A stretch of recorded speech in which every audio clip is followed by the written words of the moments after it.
Birdiklerini türlendiriyor. Мәндерін салыстыру.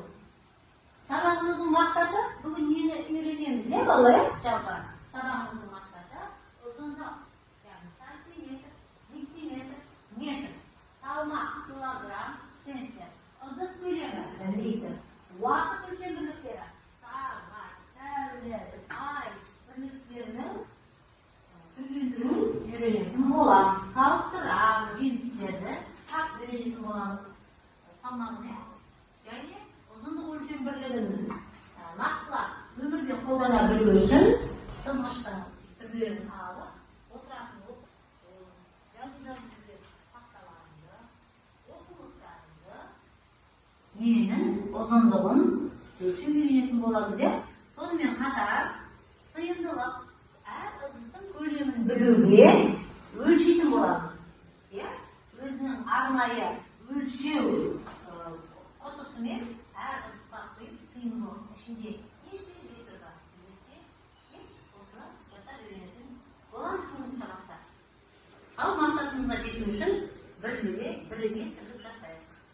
Әр топтың жұмысы қандай бізде? Топта қандай болуымыз керек балалар? Жұмыс жасаған бізде. Тартым болуымыз керек. Қандай болуымыз керек? Бірлікте және достық. Аяла? Жарайсың. Жақсы. Барлығымызға сәттілік. Ал бүгінгі сабағымызды бастамас бұрын алtta дәйек сөздеріне қарайық. Назарларыңыз тақтада болсын. Балалар, бір жылда неше ай бар жалпы? 12 ай. 12 ай. Жақсы. Неше мезгіл бар? Неше мезгіл? 12 ай. Неше мезгіл бар? Ал әр мезгіл неше айдан тұрады? 3. Неше айдан тұрады әр мезгіл? 3. Бір ай 31 күннен тұрады. Ал бір мезгіл неше айдан тұрады? 12 айдан. Бір мезгіл қыркүйек, мысалы сіз болатыныз 3 айдан тұрады екен? 3 айдан тұрады екен. Жақсы. Қазір қай мезгіл, қай ай? Желтоқсан. Тамаша. Қол көтеріп айтамыз. Желтоқсан жылдың несінші айы? 12-ші айы. 12-ші айы. Тамаша. Ал желтоқсан жыл мезгілінің несінші айы? Жыл мезгілінің несінші айы? Жақсы. Ал осы желтоқсан айының дәйек сөзіне назар аударайықшы барлығымыз. Бірлік пен ынтымақ айы екен. Ал апта дәйек сөзі ынтымақ жүрген жерде ал енді бүгінгі сабағымызды ынтымақтастықта, достықта бірлікте бастап, бірлікте аяқтаймыз. Келсеңіз ба? Сәлеметсіздер ме балалар? Сабағымызды бастамас бұрын көңіл күйімізді көтеріп, рухымызды арттырып алайық. Ол үшін сіздерге сөйлемді аяқта айдарын ұсынамын. Мына жерде бірнеше сөйлемнің базы берілген. Қалаған ұяшықты таңдап, сөйлемді өз ойларыңызбен жалғастырыңыздар. Сәттілік тілеймін. Жақсы. Ендеше барлығымыз тақтаға шығамыз.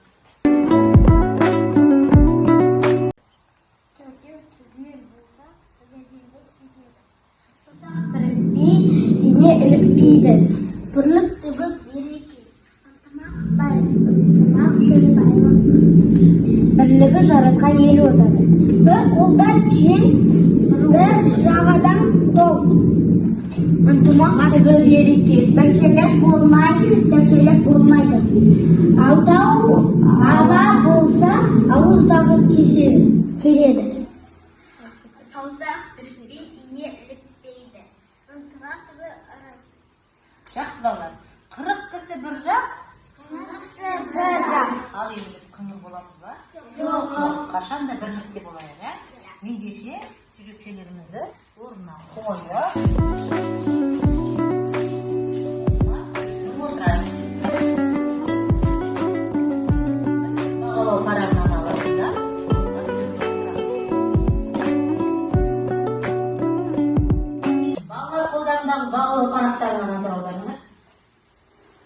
birinchi topqa massa uchun birligi bo'lib o'tiradi. Ikkinchi topqa uzunlik uchun birligi, uchinchi vaqt uchun birligi. Balalar, uyga qanday topshirma beriladi? Yaxshi, vaqt uchun birligini topshirma berilgan. Neshinchi bet, neshinchi yesib? Qani, aqtada aytamoqchi.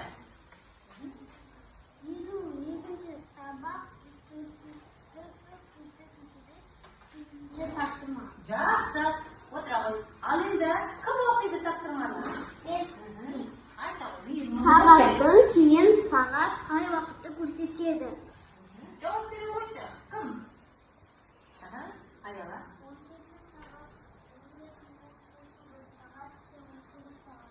Yaxshi. Kelesi asl kim o'qiydi qani? Sayam qo'y.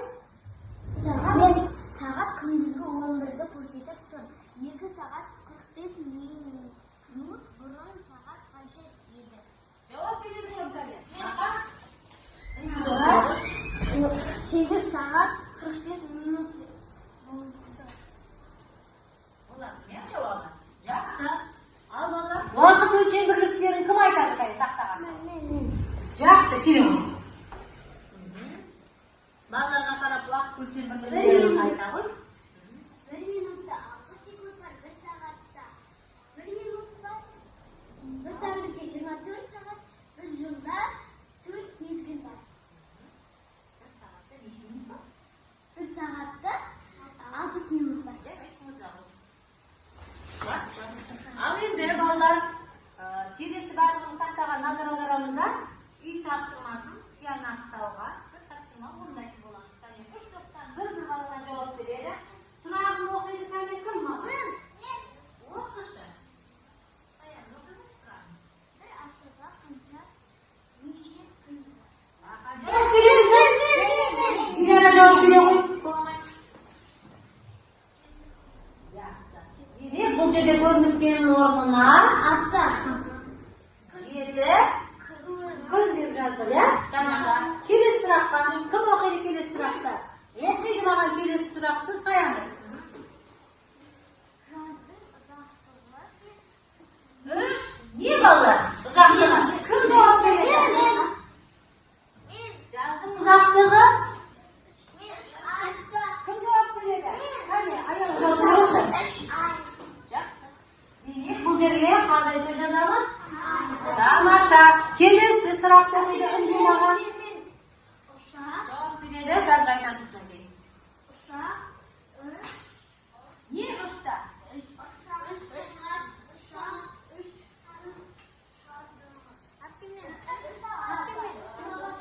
Qani qo'lga bermadingiz. Saat 3'te. Rahmet, yaxshi. Biz almanav alma. Ularning qaysi yengil, qaysi og'ir? Qani aniqlaylik. Yengil, og'ir zatning salmog'ini bildiradigan nomlar. Zatning salmog'i tarozidan o'lchaydi. Qarg'izning salmog'i bilan olmanikin solishtirib ko'ring. Qaysi og'ir, qaysi yengil? Qarashni, olma qarg'izdan yengil. Qarg'iz olmadan og'irlov. Yengil, og'irlov. Zatlarning salmog'in demak massasini bildiradi. Zatlarning massasin kilogrammen o'lchaydi. Qisqartirilgan turi kg deb yoziladi. 5 kilogram. Bir qop kartof 100 kilogram. Konfetning salmog'i 2 kilogram. Uzunlikda o'lchaydi. Uzunlik zatning boshqa nuqtasining shekliga deyingi aralashishdir. Suzg'ichdagi sifrlarning arasi 1 santimetrga teng. Sirni deb belgilanadi. Mana kitobning uzunligi 24 santimetr. Eni 16 santimetr. Üstelning biyikligi 75 santimetr. 10 santimetr 1 detsimetrga teng bo'ladi. 75 сантиметрді 7 дециметр және 5 сантиметр деп айтуға болады. Кітап шкафының биіктігі 2 метр. 100 сантиметр 1 метрді құрайды. 2 метр 200 сантиметр немесе 20 дециметрге тең болады. Дұрыс, үлкен ыдыста су көп. Қандай ыдыста су аз? Дұрыс, кішкентай ыдыста су аз. Қандай ыдыста су көп немесе аз екенін қалай анықтауға болады? Ол үшін көлем өлшем бірлігі литрді пайдаланады. 2 ыдыстағы суды өлшейміз. Өлшеуіш ыдысқа қойып, салыстырамыз. Балалар, қазір өлшем бірліктерінің барлығын видеода тыңдадық. Енді өмірмен байланыстырып, үш топта жұмыс жасайтын боламыз. Бірінші топ масса өлшем бірліктері, екінші топ ұзындық өлшем бірліктері, үшінші топ көлемді өлшейтін болады, иә? Ал ол үшін біз оқулықтарымызбен шимақ тақшаларымызды, дәптер жұмыс дәптерлерімізді шетке қоямыз.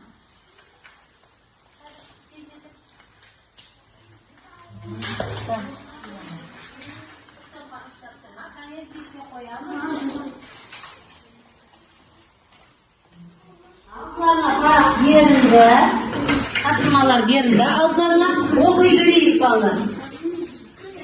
Бізде таразының түрлері, иә, қараңдар балалар. Жаңа видеода көргендеріндей есептейміз қазір барлығын.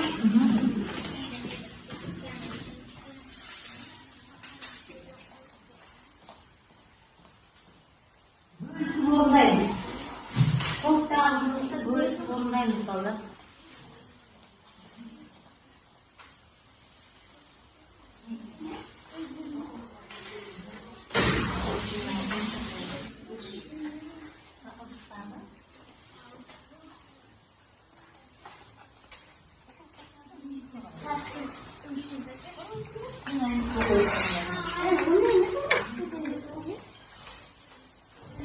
Al 3 top ballar, 3 top, 3 tapsırma berildi ya. Birinci topqa tarazının tüptürü berildi. Және күнделікті көкөністеріміз тұр ya. Есептейсіңдер. Электронды таразыда тұр алдыларында. Қол таразыда тұр ya. Осыны есептейтін боласыздар. Екінші топ сендердің тапсырмалары мінекей парақшада жазылып тұр. Нені өлшеу керек екен бірінші? Оқулықтың ұзындығын, сынып тақтасының ұзындығын, өздерің сабақ оқып отырған тақтаның ұзындығын өлшейтін боласыздар. Бөлісіп жасаймыз, тапсырманы бөлісіп орындаймыз, иә? Ал үшінші топтың тапсырмасы не, екінші топтың тапсырмасы? Шелектің сыйымдылығы неше? Екінші шыныптың сыйымдылығы қанша екен? Ал үшінші құмыраның сыйымдылығы неше екенін арнайы ыдыспен өлшеп жазып қоятын боламыз.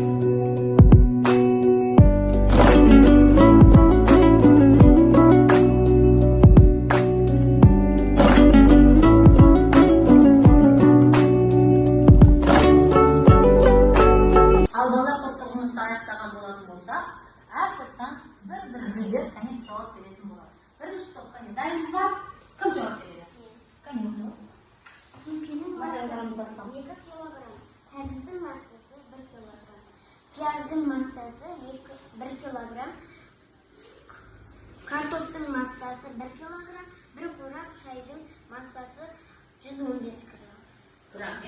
Al, екінші топқа неге? Кім? Жауап беремін. Димаштан айтамын. Sınıf tahtasının uzunluğu 1 метр 80 сантиметр. Тамаша. Ал, екінші тағы нені өлшедіңдер? Кім айтады? Айта ғой енді, картаның ұзындығы қандай екен? Kартаның uzunluğu 1 метр 10 сантиметр. Тамаша. Ал енді, кітаптың ұзындығын кім өлшеді? Қане, және айта қойшы. Кітаптың ұзындығы қандай екен?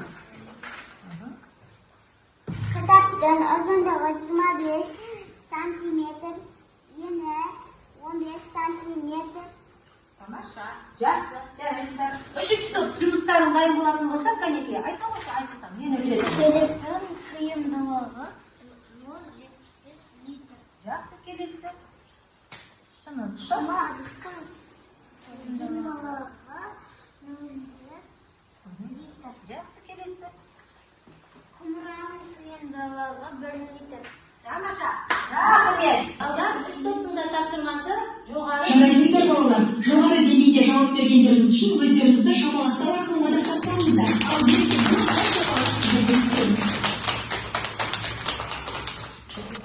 Ал Ал балалар енді оқулығымызды ашып, дәптерімізді ашып, бүгінгі күннің ретін көрсетеміз. Және тақтаға кезектесіп оқулықтағы балалар. Кезектесіп оқулықтағы тапсырманы орындайтын боламыз. 107-ші бет 5-ші тапсырманы кәнеге тездетеміз. Жимақ параққа орындап, тез-тез біртіндеп шығайық кәнеге. Мен аншыған біріншісі. Ал, біріншісіне кім шығады тапсырма? Кәне, Динара шыға ғой. Екінші тапсырмаға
бағана үй тапсырмасынан бастап белгілеп отырсыңдар ғой, бағалауларыңды өздеріңе. Енді және топтық жұмыстар етіп бөліп беремін оқулығымыздағы тапсырмаларды. 6-шы және 7-ші тапсырманы топқа бөліп тастайық, топпен тездетіп орындайық. Топпен жимақ параққа орындап тастайық.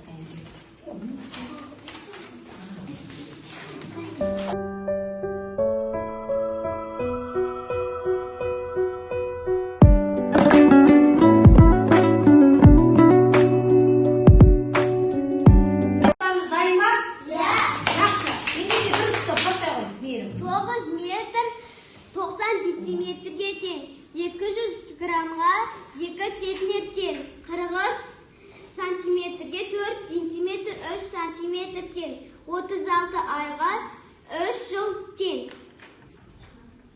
Дайынсыңдар ма? Жақсы, үнжі оқиға шыққан екен. 8 метр, 8 дециметр теңсіздік белгісін 8 метр жаққа қойдым. Жақсы, келесі. Ой, оқи бер. 500 килограмм 900 центнер теңсіздік белгісін 9 центнер жаққа қойдым. Стоп, дайынбыз ба? Кәне, Динара жауап бере қойшы. Күз айында 21 апта бар және 91 күн бар. Жақсы, рахмет. Әкем, топтық жұмыстарын берді. Бағалауларыңды және бір шкалаға көтеріп қойыңдар. Балалар, енді осымен сабағымызды қорытындылаймыз. Менің жаныма біртіндеп келіп, сағаттың неше болғанын айтамыз, және сабақтан алған әсеріміз, сонымен қатар жаңағы алдыларыңыздағы бағалау парағы нешені көрсеткенін айтып кететін боламыз, иә? Кел ау, сәймен басына ғой.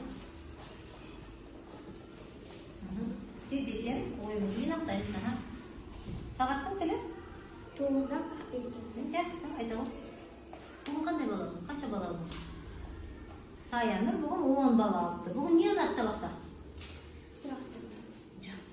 Келесі бала, келе ғой. Сағат неше? Сағаттың тілі? 12-ден 48. Жақсы. Қанша бала алды? 10. Сабақта не ұнады? Тақтада. Жақсы. Келесі бала. 9-дан 45. Тамаша, бағалау парағын қайда? Сабақта не ұнады? Тақтадан сұрақты. Жақсы, 9 балапсың, жарайсың. Келесі, жылдамдатамыз. Тез шыға берейікші жылдам. Келе берді дайындал. Менің сағатым 12-ден 45 келді. Иә. Мен 10 бал алдым. Айтсаңшы өздерің. Ал топтық жұмысым алды. Жақсы отыра ғой. Келесі. Сағат 12-ден Дұрыс. 12-ден 45 кетті. Неше бал алдың? 6. Сабақта не ұнатсың? Сұрақтар. Жақсы. Сағат 8-ден 15 кетті. Бүгін 9 бал алдым. Тақтадағы сұрақтарымды. Жақсы. Келесі. Кел. Ага. 8-ден 45 кетті. Бүгін не ұнатса осы сабақ? Бағалау парағы. Топтық жұмыс. Жарайсың. Бағалау неше болды? 9. Жақсы. Жарайсың.